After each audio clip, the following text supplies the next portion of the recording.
Geek fans? It's time again for Jacob Watches. What did Jacob have to watch this week? He had to watch the original King Kong. Yes, the giant monkey movie. We're taking it back to the late 1930s. If you don't know anything about King Kong, well, let me clue you in. So, there's this mysterious island, and people want to go there, and they talk about it, and they talk about it, and they talk about it, and it's kind of boring, but who cares about that part? And they're on the boat, and they talk about it, and they talk about it, it's kind of boring, but who cares about that part? But then they get to the islands, and holy crap, there's dinosaurs, there's Tyrannosauruses and Stegosauruses, there's all kinds of strange creatures. But the strangest creature of all is King Kong, this giant gorilla beast. And it takes a liking to this woman. Holy shit, King Kong's in love. And then they capture Kong, and they bring him back to New York. And then you probably know what happens from there. But let's get right to it. Jacob, what do you think about this classic of cinema? Yeah, this is my first time seeing King Kong. I haven't even seen the other ones, but this one, I knew what was going to happen, but I actually didn't know how much actually happened before they brought Kong to New York. Like that's basically the entire movie before they bring Kong to New York. Yeah. It's like 15 minutes after that or something. But the parts where they were on the island were the most interesting parts. There's a part where they're on the boat, they're just talking and talking, and then you see the director doing some test shoots of his new lead actress, and it was kind of interesting character development, but I feel like the acting in this movie was even bad for those days. it was just so I know a lot of older movies are like this. It was just so corny and just I don't know. It just didn't sit right with me, especially because it was kind of like a horror movie back in the day.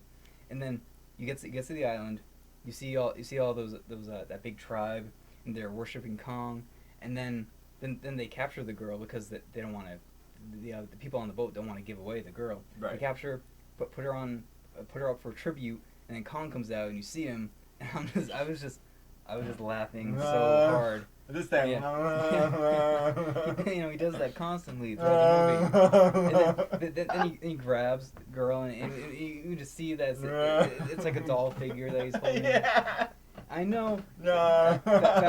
Back in the day, this was like groundbreaking. Yeah, it was really groundbreaking. And then, one thing that really didn't sit right for me, at no point were any of the people being like, "Holy shit, there's dinosaurs on this island." There's a part where they kill a dinosaur and they're like, "Hey, what's that?" And he's like, "Oh, it's a leftover from the prehistoric period," and they just walk right past it.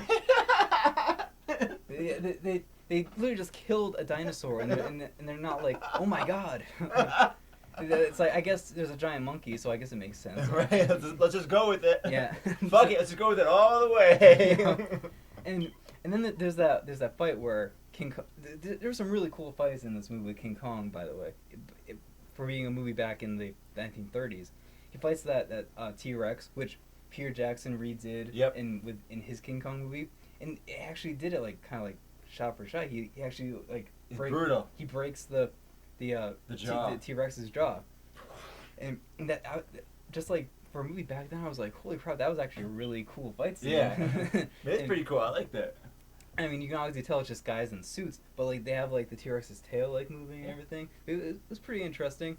And then there's the one where he fights the pterodactyl. It wasn't really a fight. He just kind of like rips it apart. But the woman's just constantly getting attacked by these things because she's like either up in a tree that she can't get down from, or she's tied up.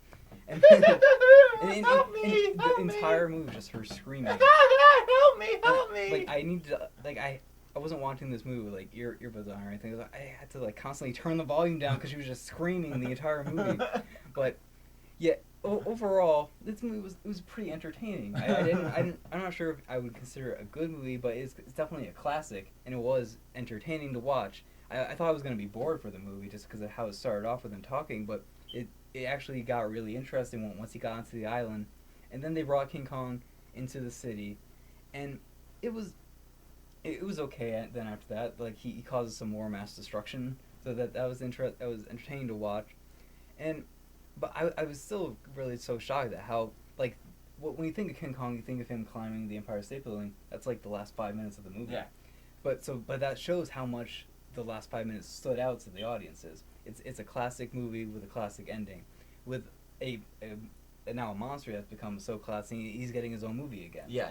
So, King Kong is definitely a movie that if you're a fan of classic movies, definitely go watch it. I'm not necessarily a fan of movies of this from this time period, but it's definitely a different a experience to watch. See how movies have progressed. Right, how special effects have progressed. I mean, they're using stop motion animation here, not using CGI. They didn't have CGI. Yeah, and King Kong, I know we're making fun of his appearance, but he fit in this movie. Yeah, just none of the close-up shots. Another close-up shots. Yeah, him like actually going around Right. being a monkey. That worked. Yeah, so if we're gonna give a score to this, I would give it a 6 out of 10. Yeah. Ooh, this is a tough one for me to score. Ooh, this is a hard one for me to score. Yeah. I don't know if I want to give it 3 or 4 stars. I don't know. It's gonna be a 3 or 4 star around there. I'm not actually sure. I have to think about this because I'm trying to take into account the age of the movie. Yeah. So it's a weird thing to score when you score a movie that's so old. So it's worth watching. I think. Yeah. If you're a fan of like monster movies, I give it a 4 star. Like if you're like a fan of that, maybe if you're not a fan of that, maybe I'd lower it. But for that audience, so I'm gonna rate this for a specific audience, the monster genre fan, people that want the monsters. I'll give it 4 star for being a classic, but again, only if you're into that. Otherwise, it's probably more like a 3 star. It's okay. Yeah, I only give it a 6 just because I'm considering it as a movie now. Right. Like back then it'd probably be like a 10 out of 10. You know? but now because I'm so experienced with the movies of today, it's not that impressive. I don't like the first act and the last. I don't enjoy the last act, which isn't very long, but I still don't like it. I like the Skull Island time. Yeah. So if you're into monsters, definitely watch this movie. If you're into classic movies, definitely watch this movie. Right. Yeah. So what is up next for? Who is up next? I'm recommending you a movie. Oh, I see. So I know I just recommended Shane a modern movie with Whiplash, but we just did a classic movie, so I'm gonna recommend you another modern movie. Came out last year. I'm gonna recommend you John Wick, Keanu Reeves movie. If you haven't seen it, go check it out. All right, I'm already scared because it's Keanu Reeves, but we'll see what Yeah. happens. So it's John Wick. Yep. Stay tuned for me watching John Wick. This has been Geeks at the Movies.